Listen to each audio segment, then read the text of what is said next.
Bonjour à toutes et à tous, c'est Hermès, j'espère que vous allez bien, que vous vous êtes remis des émotions de la nuit d'hier. Je fais cette petite vidéo et je la posterai à midi, comme ça permet de remettre un petit peu d'actualité dans nos vidéos des rois du Bitcoin. On me l'a demandé sur le Discord de ce matin et dans la soirée d'hier, donc je dis pas de problème, on va faire une petite vidéo et on va prendre un peu de recul parce qu'on a le temps chez les rois. Donc un petit peu en retard, même si cette pattern de week-off semble se confirmer, des patterns dites psychologiques. On en a parlé dans la vidéo de ce matin, peut-être un petit peu à retardement, ça arrive parfois chez les rois, on est en avance, parfois un petit peu en retard, mais c'est pas grave, puisqu'on est plutôt moyen long terme.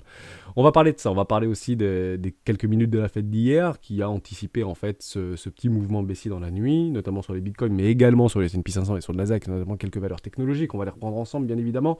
On fera un petit point sur ces minutes-là pour essayer de vous partager en fait moi mon sentiment et mon expérience par rapport à ces mouvements de marché qui sont pas liés à une augmentation des taux, mais en fait à un possible ralentissement de l'économie sur cette potentialité d'augmentation des taux, mais on va leur reprendre ça un peu plus longuement avec grand plaisir. Et on répondra aux questions du Discord peut-être demain, parce qu'on a plein de choses à se dire, mais on n'aura pas le temps. Je voulais vraiment faire une vidéo très synthétique, se situer et voir ce qu'on peut faire. Parce que c'est bien sympa d'être à 42 000 $, mais maintenant, on fait quoi? On en parle maintenant. Mais avant de commencer, je vous invite à rejoindre le Discord des rois du marché. Le lien sera en description. On a beaucoup échangé entre hier et aujourd'hui sur le Discord. Donc n'hésitez pas à nous rejoindre. Comme ça, vous serez au fait de tous les événements. Et on travaille beaucoup la psychologie. On est plutôt moyen-long terme à l'intérieur. Il y a des jolis graphiques qui sont mains. Il y a énormément de membres confirmés, expérimentés sur le Discord. Donc n'hésitez pas de vous en imprégner. Ils sont lus avec une grande attention. On passe tout de suite Bitcoin. Bon. Ok, on a cassé ce range par le bas. On est bien d'accord, on avait désigné un range et bien répertorié un range ici, d'accord, très simple, un petit peu au milieu de rien, on était sur les 0,50, si on retrace notre Fibo moyen terme par rapport à la précédente structure de retournement en W weekly, double bottom en weekly, entre mai et juillet 2021, on est clairement sur les 0,50, donc au milieu de rien, très difficile de prendre une décision d'investissement au milieu de rien, donc on laisse faire les plus savants ou les plus sachants, et notamment les range traders ici qui se sont mis en jambes. Qu'est-ce qu'on a vu? Bon, on a vu qu'on a essayé de délimiter un bas de range juste ici, on avait travaillé ce retour de haut de range, et généralement les hauts de range, on va les déterminer sur un retracement Fibonacci complètement logique de premier arrêt qui sont 3, 8, 2. Vous voyez qu'on est parfaitement venu mécher sur ce 3, 8, 2 juste ici, donc c'est pas une certitude absolue, on aurait très bien pu partir très très fort en V-bottom, pardon. Bon bah on a créé un range, on va chercher un bas de range, on a compris que c'était un bas de range ici, on va retrouver le haut du range, derrière on repart en bas du range, les range traders achètent les bas de range et vendent les hauts de range, d'accord? Et on continue jusqu'à temps que ça s'arrête, pourquoi pas, ça peut continuer comme ça pendant des semaines. Donc derrière on va racheter les bas de range, donc on force sur les leviers, on l'avait bien vu dans les précédentes vidéos des rois du Bitcoin, où on avait vu qu'il y avait énormément de comptes en levier d'achat, plus de 80% sur Binance, et bah derrière on a essayé de faire un tout petit rebond, on voyait que ça commençait à augmenter, donc on ne FOMO pas sur ces tout petits rebonds techniques. Derrière le marché on a décidé autrement dans la nuit, bien évidemment quand les ordinateurs sont fermés, quand Wall Street est fermé, et derrière on va casser la baraque. Ok, bon, les range traders sont sortis de la partie, en tout cas les range traders court terme sont sortis de la partie, ils se sont fait liquider ou ils se sont fait prendre leur stop. Qui prend le relais maintenant? On peut imaginer que ce sont les traders de tendance qui vont reprendre le relais. Et comment on peut délimiter là où les traders de tendance peuvent se mettre à acheter massivement sur le marché, que ce soit en levier ou en spot? C'est quand on se retrouve sur un point théorique de Fibonacci, de retracement de Fibonacci, toujours sur le premier arrêt, mais à ce moment-là dans une continuation de tendance long terme, moyen terme, sur des retracements Fibonacci qu'on va placer par rapport à nos derniers bottoms de marché. D'accord? Donc on va les tirer très très fort, ces précédents bottoms de marché. On va tout effacer là. On va revenir sur BTC comme ça. Est-ce que j'ai un peu... Voilà, j'ai un peu plus historique, c'est magnifique. Donc on va bien prendre cette précédente structure ici de marché en W bottom. Moi je les ai pris sur les 3300 $, 3200 $, et je vais chercher mes précédents top de marché provisoire. Je dis bien top de marché provisoire précédent ATH connu 69 000 $. Derrière, on se retrouve où exactement? C'est incroyable, on se retrouve exactement sur notre premier arrêt. Tant que le premier arrêt tient, le plus probable, qu'est-ce que c'est? C'est de faire un nouveau sommet. Ça, il n'y a pas de problème, on le dit dans chaque vidéo. Donc tout va bien pour le moment. Oui, tout va bien, mais on a peur. Et on a bien vu que le sentiment allait switcher. Si on venait casser ce range par le bas, le sentiment de marché allait complètement switcher pour la majorité d'entre nous. Bon, c'est exactement ce qui s'est passé. Tout le monde a peur, j'ai perdu quelques milliers d'euros, mais c'est complètement j'allais dire logique, non, mais c'est complètement maîtrisé, parce que c'est quelque chose que j'anticipe toujours. On a plusieurs scénarios dans notre besace, mais il faut toujours respecter et suivre notre stratégie. Je le rappelle que dans la vidéo ce matin, je dis que moi je ne rachèterai que du Bitcoin à partir des 28 300 $. Pourquoi ? Parce qu'on se retrouvera dans une zone d'investissement moyen, long terme sur le Bitcoin à ce moment-là. Alors oui, on sera reparti en bear market, etc. Hein, je ne le cache pas. Je traverserai mes achats en lissé par le bas, donc en mode DCA, dans ces zones de rechargement éco et première classe, notamment sur le Bitcoin. Mais actuellement, on le voit que j'ai refait des achats sur des assets, sur des petites crypto-actifs qui sont valorisés ou capitalisés aux alentours des 1 milliard, 2 milliards ou 500 millions de dollars, 500 millions de market cap sur des micro-caps. Et c'est là que je vais retravailler et refaire des investissements parce qu'on est rentré dans mes premières classes et dans mes classes éco. D'accord ? Tout simplement. Donc ça, c'est la stratégie des 4 heures que vous retrouvez sur le Discord dans l'onglet documentation. Donc le plus probable maintenant, qu'est-ce que c'est ? C'est de venir défendre ce premier arrêt. Et on veut voir des personnes et des traders de continuation de tendance défendre ce premier arrêt. Il y a énormément d'ordres qui sont passés dans la nuit. Donc ils étaient positionnés ici, on l'avait vu sur Bitfinex. Alors, j'ai une question d'un membre du Discord, comme ça je vais le prendre tout de suite. Salut Hermès, je suis intégré, c'est Freleleu qui m'a posé cette question, je suis intrigué par une chose, hier le prix du BTC semble être descendu sans résistance, j'aurais aimé avoir ton point de vue sur ce sujet. Alors, effectivement, quand les marchés, et notamment Wall Street, sont ouverts, c'est très très difficile d'aller initier des cassures franches et des breaks de trendline ou des cassures de range. Hein. Généralement, le Bitcoin est un petit peu filou, hein, il va le chercher plutôt dans la nuit, quand les marchés asiatiques sont plus ou moins ouverts, parce que c'est plutôt eux qui mènent un peu la danse, hein, d'accord ? Ils ont beaucoup de liquidités, ils ont beaucoup d'argent, et souvent, c'est pas systématique, mais souvent, les mouvements comme ça de correction se font soit le week-end, pour prendre tout le monde de revers, soit la nuit, quand tous les PC sont fermés ou quand les traders sont endormis. D'accord ? Donc on l'a vu qu'il y a énormément d'ordres, donc il y a eu beaucoup de motivation dans cette cassure de break. On est bien d'accord, hein, ça a été fulgurant, ça a été impressionnant. Il y a eu des millions de dollars de Bitcoin qui ont été files ici, donc des millions de dollars à l'achat qui ont été files, et notamment sur le spot, d'accord ? Il n'y a aucun problème avec ça. Également sur les dérivés, bien évidemment, parce que les marchés des cryptos sont extrêmement leveragés. Et derrière, on va profondément chercher des zones théoriques de résistance relativement dures. Et on va chercher ces petites lignes de queue ici. Et on avait l'habitude de dire que, notamment dans une pattern de Wyckoff qui est en train de se produire, on va chercher les extrêmes. Hein, c'était dans la vidéo de la semaine dernière, notamment. Bon, est-ce que c'est intéressant maintenant d'acheter ? Non, pas nécessairement. D'accord ? On ne sait pas ce que va faire le cours. On voit qu'on est actuellement en train de travailler une poche ici de notre volume profile. On aime bien faire venir et faire un peu de travail au niveau du cours dans ces poches et dans ces trous de volume profile. On l'a vu juste ici. Hein. On est venu chercher, on l'a même un peu transversé profondément. Et derrière, on va rechercher ces poches. On peut imaginer qu'il y a eu énormément d'ordres qui ont été exécutés sur toute cette énorme résistance. Donc ça, c'est une énorme résistance. D'accord ? On espère pouvoir venir le défendre. Hein, ça, c'est important. Si on commence à perdre les 40 000 $, je pense qu'une grosse majorité de personnes vont dire « Ok, sauf qui peut ». Pourquoi sauf qui peut ? Parce qu'on remettrait en doute et en cause, en réalité, la tendance de fond par rapport au prix. Et je vous la note, cette tendance de fond.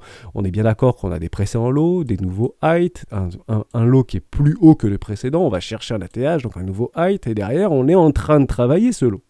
Mais on est à la limite de ce lot, hein, d'accord ? Il ne faut pas qu'on vienne clôturer en dessous des 39 300 ou 39 400 $. Parce qu'à ce moment-là, la dynamique de prix sera remise en cause d'un point de vue haussier. Donc qu'est-ce qu'on attendra à ce moment-là ? Si ça arrive, est-ce que c'est on prend nos clics et nos claques et on s'en va ? La réponse est non, ce n'est pas la meilleure chose à faire. Il faudra bien évidemment attendre des rebonds dits techniques. Et ces rebonds techniques, ils se provoquent généralement dans des zones de rechargement de vente logique. Donc on peut aller le tirer, actuellement on peut aller un peu plus bas si vous voulez, on peut même se mettre exactement à 39 500 $, ça je vais le pousser un petit peu, et on va chercher cette zone entre guillemets de hedge position ou de vente logique qui se trouverait ici. On va pas, ne nous détrompons pas, on est bien d'accord, alors je vais mettre edge position ici ou take profit, mais on peut mettre edge position, il est probable que même si on vient mécher ou travailler sur les 39 500 $, qu'on revienne tout ou tard vers les 59 000 ou 58 000 $. D'accord ? On ne va pas laisser tous ces shorters qui sont venus agressivement sur le tard. Et là, ici, il y a eu énormément de shorters très motivés qui ont poussé très très fort. Je l'ai partagé ce matin dans le Discord juste ici. Voilà, c'est là. Bonjour à tous à 9h44. Ici, il y a un cluster de shorteurs très agressifs qui s'est positionné. On est d'accord? Aux alentours des 47 000 $. 47 000 $, où est-ce que c'est? On va y retourner. 47 000 $, c'est exactement juste au-dessus de cette structure-là. D'accord? Mieux de notre range. Donc il est très probable qu'on vienne tôt ou tard les sortir, ces warriors. D'accord? Ces vendeurs très très agressifs. Au même titre qu'on est venu sortir les acheteurs très agressifs. On aurait pu aller chercher les vendeurs en premier et les acheteurs ensuite. On peut venir chercher les acheteurs d'abord et puis après on ira chercher les vendeurs. Mais on est bien d'accord que le cours ne fait jamais ça d'un seul coup. Hein, c'est très très rare quand on voit le cours faire ça d'un seul coup. Il faut un événement fondamental extérieur. Je vais revenir sur le cas d'ailleurs du Kazakhstan, parce qu'on a dit, ça y est, le Kazakhstan débranche, donc le cours baisse. Non, pas du tout. Le Kazakhstan, ils ont des problèmes énergétiques, mais c'est quelque chose de connu, d'accord? On est en hiver là-bas, donc c'est difficile de se chauffer, et il y a eu beaucoup de mineurs, parce que c'était intéressant et rentable pour le parti de faire venir des mineurs qui venaient d'Asie. Bon, derrière, il dit on débranche parce qu'on n'a plus, d'électricité, on est obligé d'acheter de l'électricité aux Iraniens ou à leurs voisins, je ne sais plus, je ne vais pas dire des bêtises, mais aux voisins, et les voisins doivent aussi acheter de l'électricité aux voisins. Bon, le plus simple, c'est d'aller taper là où ça consomme, et puis les mineurs, c'était tout trouvé, hein, c'est pas vraiment régulé, c'est pas légalisé, entre guillemets, on est au début de quelque chose, le plus facile, c'est pas de débrancher les maisons, c'est d'aller débrancher les mineurs.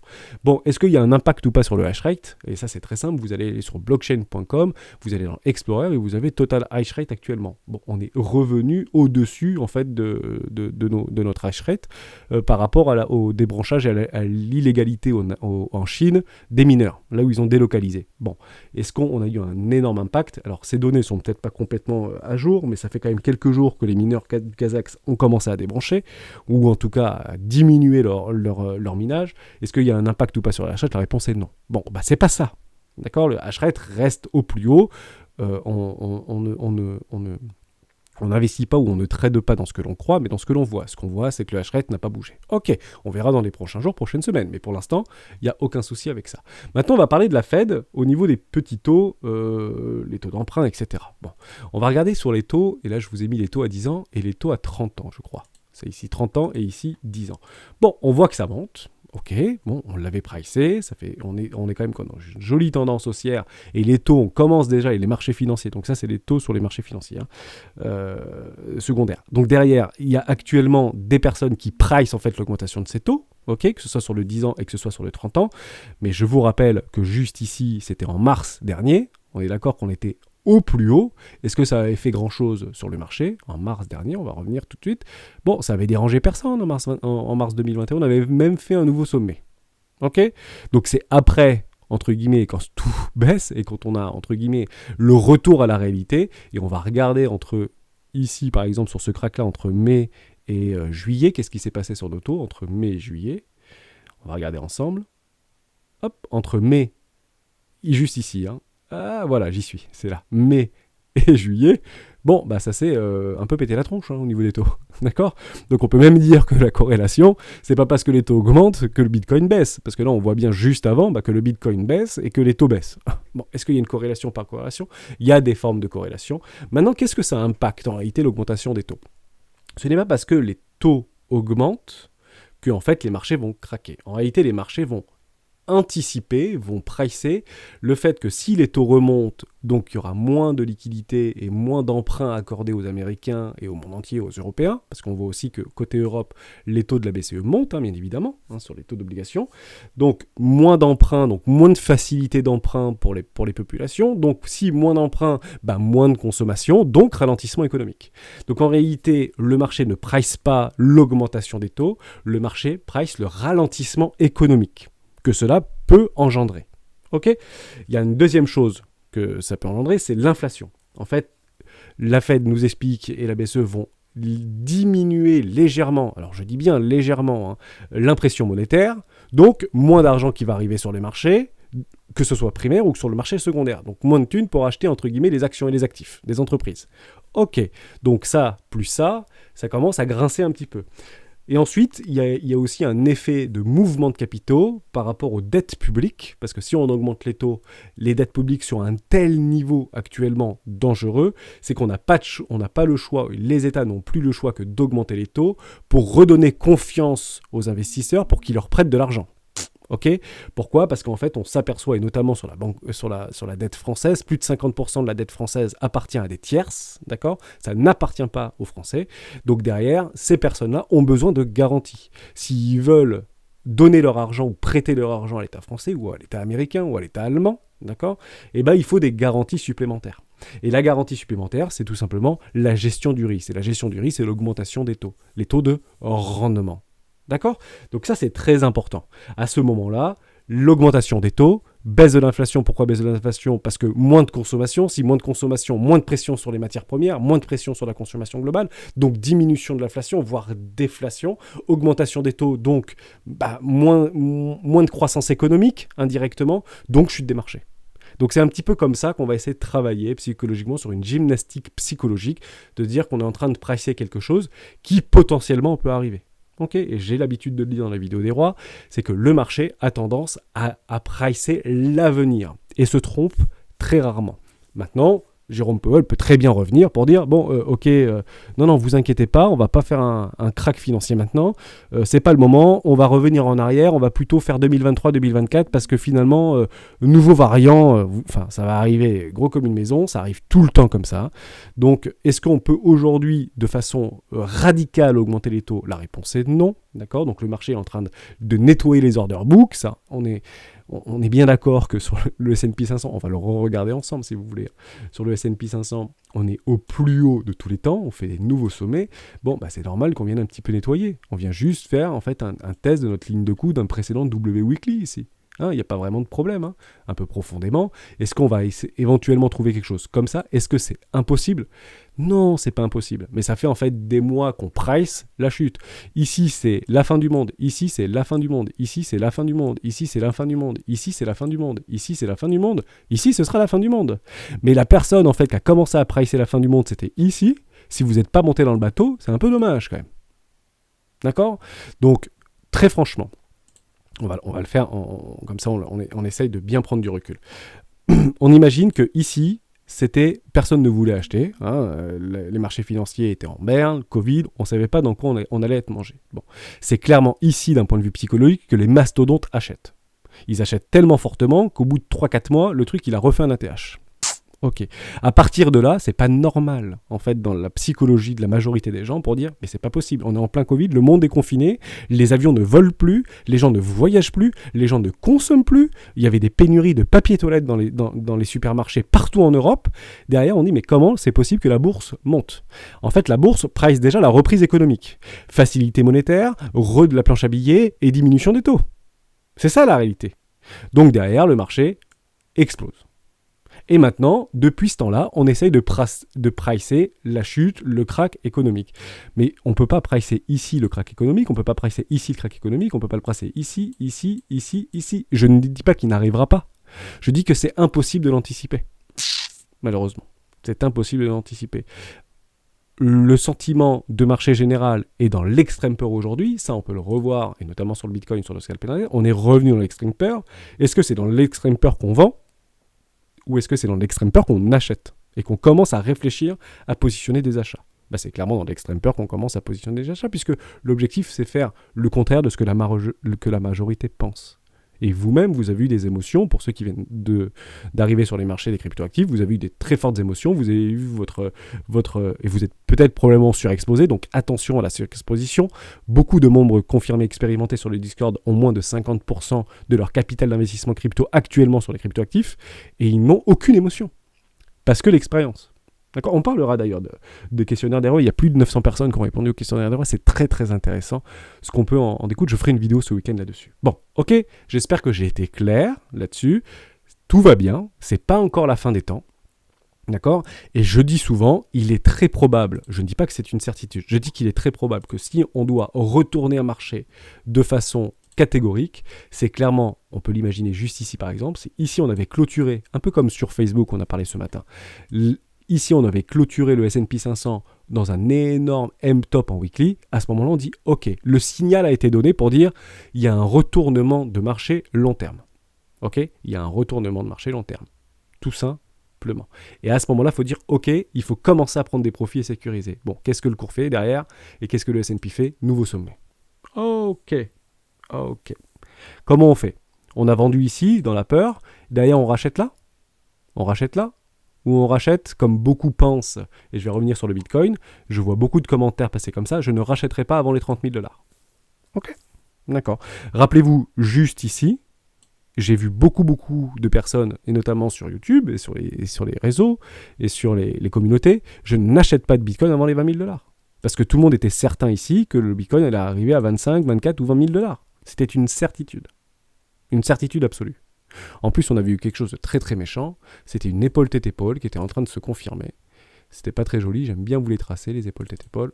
Je les ai où les épaules? Je les ai là-haut. Hop, on y va. Épaule, juste ici. Tête, épaule sur le Bitcoin. Pas très très joli. D'accord? On est même venu, pour vous dire à quel point c'est vraiment vilain. Je vais mieux le tracer. Hop, voilà, on va mettre un peu de rouge, c'est marrant. On est même venu clôturer, si on reprend ces lignes de cou ici ou ces lignes de tête, juste là, par rapport à ces précédentes clôtures de bougies, on est venu clôturer en dessous. Pas joli l'histoire. Hein. On est vraiment venu clôturer en dessous. Donc derrière, c'était ici, sauf qui peut. Bon, oui, pattern week-off, confirmé, retracement, la dynamique complètement haussière, on est venu racheter juste au-dessus des 0,618, si on était hors inflation, c'était pile sur notre 0,618, bref. Tout va bien dans le meilleur monde, la dynamique est haussière. Au même titre que maintenant, tout de suite, à l'heure où je vous parle, la dynamique interne est haussière. D'accord? Il n'y a aucun problème sur le long terme. Donc derrière, on peut aller refaire la même chose ici, rebelote. Je dis aussi que lorsque une épaule tête-épaule est confirmée, vous avez 70% de chances que celle-ci se réalise. Je rappelle que les objectifs d'une épaule tête-épaule, vous prenez le haut de la tête, vous allez chercher la trailline et vous redistribuez cette trailline ici. Regardez ce que ça allait faire. C'était pas très joli, hein. C'était moins 4500. Bon, grosso modo, ici, tout le monde disait Bitcoin est zéro. D'accord? Attention à ça. On continue derrière sur cette épaule tête épaule qui est en train de se mettre en place. Ce sont des figures chartistes que beaucoup de traders et d'investisseurs voient. Donc on peut aller le chercher vraiment en bas, celle-là. Où est-ce qu'on pourrait la prendre de façon logique? Bon, on va la prendre ici. C'est pas très grave, elle sera un peu biaisée. On va la chercher en hauteur. Voilà. D'accord? Exactement comme ça. On a bien une trendline ici. On a bien notre trendline. Il n'y a pas de problème. Pourquoi j'ai pas mon petit rouge ici? J'aurais bien aimé le prendre mieux. Tu peux pas me le prendre? Voilà, on va le faire comme ça. Voilà, c'est pas mal. Ok, c'est joli ça. Derrière, on va chercher nos objectifs de prix. Derrière, on va chercher notre trendline ici. On reprend tout en bas. Et derrière, target de cette épaule tête épaule, 12 000 $. 14 600 $. Bon, c'est quoi les 14 600 $? D'accord? Ou un tout petit peu moins d'ailleurs. Si on le prend un peu là, on pourrait me prendre un peu plus bas. Voilà, on va dire les 13 000 $. Qu'est-ce qui se passe si on revient à 13 000 $? Bon, en fait, c'est très marrant parce qu'on serait exactement revenu chercher notre précédente ligne de coup de cette énorme structure. Je vais vous le mettre en énorme ici et en rouge. Je ne dis pas qu'on va venir le chercher, jusqu'à preuve du contraire, la dynamique est totalement haussière. On va rechercher une énorme structure en double bottom qu'on n'est jamais venu retester. Et le marché aime bien venir retester ces énormes structures en W annuel. D'accord? C'est un double bottom annuel. Et c'est incroyable à quel point notre épaule tête épaule vient targeter en fait exactement cette ligne de coup ici. Impressionnant, hein? D'accord? Où est-ce qu'on se trouverait par rapport à des retracements Fibonacci complètement logiques? On va le prendre à 0 au niveau de notre Bitcoin. D'accord? Puisque tout vaut 0, hein? Bitcoin est 0 comme on dit chez nous. D'accord? On viendrait chercher une zone de rechargement quasi première classe. On y serait d'ailleurs. Dans une zone de rechargement éco ici et première classe ici. Bon, ça c'est un peu le pessimiste hein, de la chose. À ce moment-là, qu'est-ce qu'on fait? Est-ce qu'on achète? Est-ce qu'on vend? Est-ce qu'on fait rien? Est-ce qu'on attend? Bon, on met en place une stratégie d'investissement. Moi, malheureusement, je ne peux pas acheter du Bitcoin maintenant, mais j'achète. Et encore hier et la semaine dernière, j'ai acheté des petites assets qui étaient dans ces zones de rechargement éco sur des cryptoactifs, d'accord? Mais j'attendrai des structures, j'attendrai que le Bitcoin revienne dans ces zones de prix. Le premier, c'est 26 000, ensuite éventuellement sur les 14 000 $, et puis après, j'attendrai une énorme structure en W weekly, tant qu'on ne vient pas casser notre précédent lot juste ici, pour prendre un investissement extrêmement massif, dans l'espoir que dans les 2 ou 3 prochaines années, le Bitcoin fasse de nouveau plus haut. D'accord? Donc on a plein de patterns, plein de figures chartistes, etc. qui sont en train de se mettre en place. Actuellement, qu'est-ce qu'on voit? Actuellement, on voit une seule chose, c'est qu'on est en train de travailler notre premier arrêt. Voilà, tout simplement. Il n'y a rien de plus à dire que ça. tout va bien, la dynamique est haussière, il n'y a aucun souci avec ceci, tout simplement. On est pile dessus, d'accord? Donc, j'ose espérer qu'il y ait des investisseurs et des baleines et des mastodontes qui défendent leur prix, d'accord? Vous inquiétez pas, ils ne sont pas tous partis, hein. S'ils devaient tous partir, c'est clairement ici qu'ils auraient dû partir, d'accord, dans cette zone de rechargement de vente complètement logique, et à ce moment-là, structurer une énorme pattern de retournement weekly. Et là, à ce moment-là, on appuie très très fort sur la tête. Et même les gens qui ont acheté ici, les institutionnels qui ont acheté ici, sont potentiellement prêts à prendre énormément de profit ici, au même titre qu'ils ont pris énormément de profit ici. On l'a bien vu sur cette pattern de retournement. Juste là, comme ça, on est parfaitement dans le tempo. Vous avez une énorme structure en M-top ici. Regardez l'accélération de la baisse. Là, c'est des baleines qui ont pris des profits. D'accord? Donc, les baleines qui prennent des profits se battent contre d'autres baleines qui réaccumulent. Ok? C'est très, très important. Ils réaccumulent. Est-ce qu'on sait que c'est une réaccumulation? Oui, on sait que c'est une réaccumulation par rapport à sa résolution. Voilà. Au même titre que ici, on saura que c'est une réaccumulation lorsqu'on ira probablement chercher et réintégrer notre range, parce que le cours adore venir réintégrer le range. Derrière, on ira peut-être rechercher un extrême et derrière, on ira faire un nouveau plus haut, tout simplement. Ok? Donc, je ne dis pas que ça va arriver, je ne dis pas que ça va partir, je dis juste que moi, sur le Bitcoin, malheureusement, je ne peux pas investir, ok? Mais beaucoup de traders de tendance vont appuyer très très fort sur le champignon. Deuxième chose aussi, très très importante, par rapport à notre situation sur les leviers. J'ai été un peu déçu de voir aussi peu de liquidation. On va venir sur Coinalyse. Bon, on a eu à peu près un peu moins d'1 milliard, je crois, de liquidation. Donc pour ce faire et pour voir ce type de choses, je vais sur ici. Voilà, je vais sur Coinglace ici et vous avez en fait sur les dernières 24 heures le montant des liquidations. Et on voit qu'on a eu sur Bitcoin 332 millions de dollars de liquidation. Et si on va tout en bas, je ne sais plus où est-ce que j'avais vu ça. Voilà. Liquidation 835 millions, 736 de long et 100 millions de short. Bon, ok. Je trouve ça relativement peu. Je pensais qu'on aurait un petit peu plus de leviers et on peut éventuellement délimiter des poches de liquidité par rapport à ces leviers. On va revenir sur Coinalyse. C'est très marrant. Aussi, on voit que là, notre funding commence à baisser. On est même venu un petit peu dans le négatif, je crois que c'était Voilà, en horaire ici, on était venu dans le négatif ici, notre funding est décroissant, ici on voit que c'est croissant, le prix baisse, et on voit qu'on latéralise un petit peu par rapport à nos leviers long-short. Bon, est-ce que ces données sont vraies ou pas? Je ne sais pas, en tout cas nos spreads sont très largement dans le négatif, ça fait plusieurs semaines maintenant qu'on est dans le négatif par rapport à nos spreads, donc ça veut dire que le marché sur les contrats futurs est pessimiste.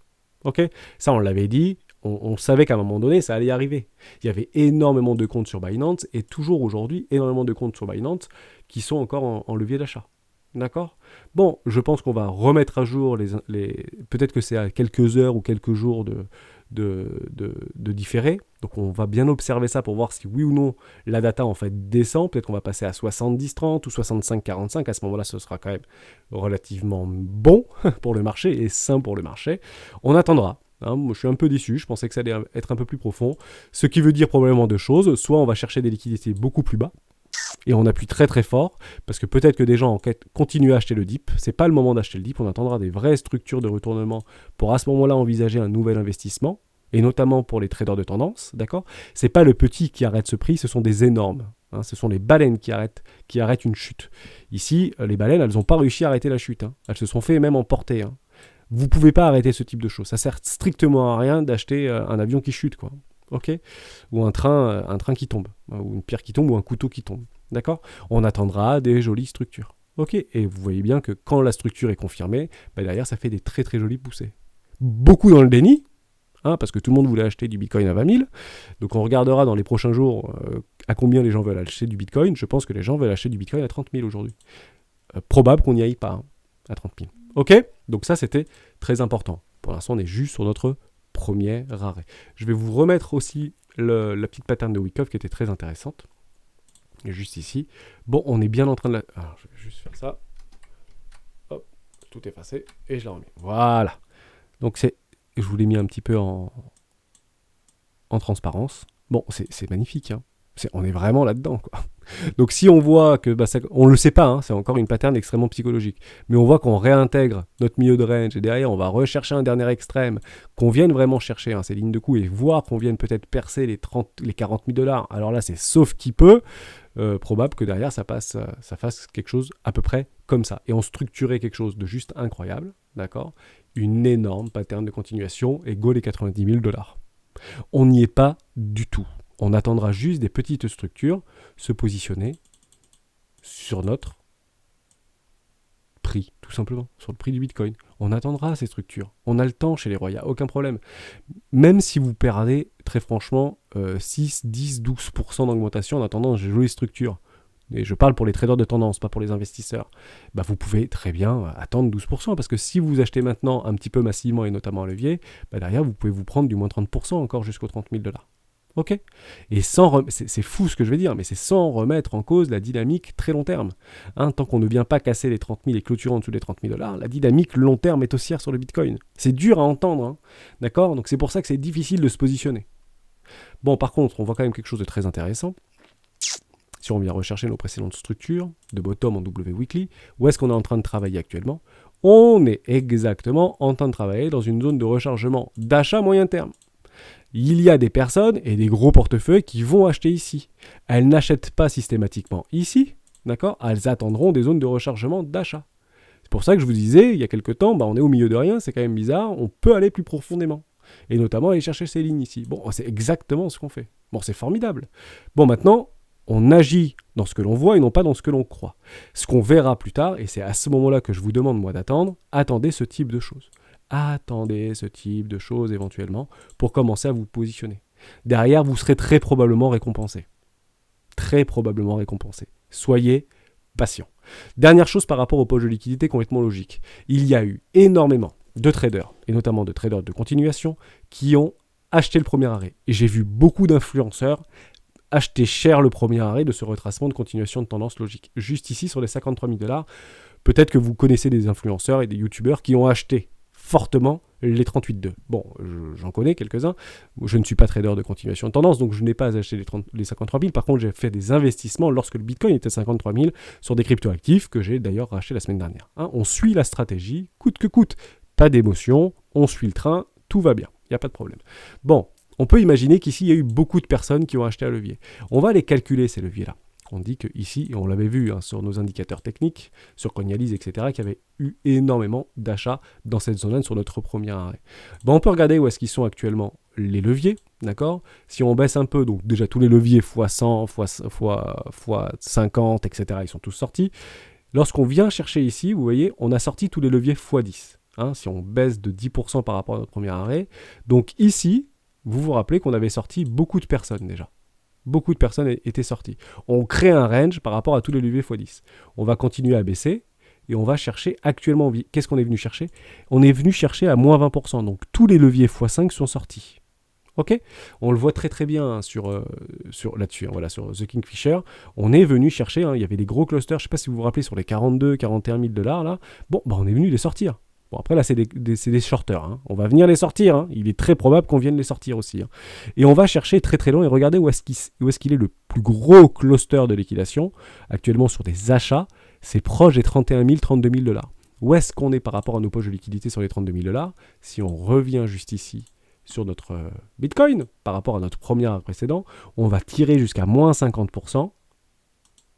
Oups, pardon, j'ai loupé, j'ai cliqué. On le refait. On va tirer jusqu'à moins 50%. Accrochez-vous bien. Incroyable. On vient chercher les 27 000 $ juste en dessous de nos précédents lots. Juste ici, dans une énorme poche de liquidité. Voilà où ils sont positionnés, les entre guillemets leviers x2, parce que beaucoup de gros portefeuilles ont l'habitude de faire des leviers x2, notamment sur les contrats futurs, et ça viendrait exactement chercher, donc ils sont bien protégés pour le moment, d'accord, ils sont bien protégés, des énormes poches de liquidité. Ok. Est-ce que c'est possible qu'on vienne les chercher tôt ou tard? C'est possible qu'on vienne chercher ces énormes poches de liquidité tôt ou tard. Néanmoins, on peut très bien faire de nouveaux sommets avant de venir chercher ces poches de liquidité, bien évidemment. Ok, tout simplement. On sortira les holders très long terme. Et à ce moment-là, ce sera la fin du Bitcoin, la fin du monde. Et moi, je me ferai un malin plaisir de racheter du Bitcoin dans ces niveaux de prix. Et si on ne revient jamais dans ces niveaux de prix, et s'il part à 300 000 $, et à ce moment-là, je tracerai mes zones de rechargement. Et vous commencez à connaître comment je travaille. Merci à toutes et à tous d'avoir suivi cette vidéo jusqu'au bout. Je le rappelle, et le plus important, c'est Quand on ne sait pas, on regarde la dynamique et on regarde et on prend du recul. Actuellement, qu'est-ce qu'on fait? Regardez à quel point c'est chirurgical. Nous sommes juste en train de travailler notre premier arrêt long terme. Ok? Et jusqu'à preuve du contraire, le plus probable, c'est de faire un nouveau plus haut. J'aurais juste aimé liquider un peu plus de comptes en levier d'achat. Je me dis que peut-être qu'ils sont un peu plus bas. Peut-être qu'on ira les chercher. Je ne sais pas. Parce qu'on ne sait pas de quoi est fait l'avenir. À ce moment-là, on prendra des décisions de réinvestissement dans des zones de rechargement d'achat long terme, notamment sur des cryptoactifs et sur des petites cryptos qui sont très intéressants, qui ont pris une jolie claque sur la tête. Peut-être intéressant d'aller mettre quelques petites billes en DCA sur quelques cryptoactifs. On en parlera demain. Bonne journée à tous. Ciao.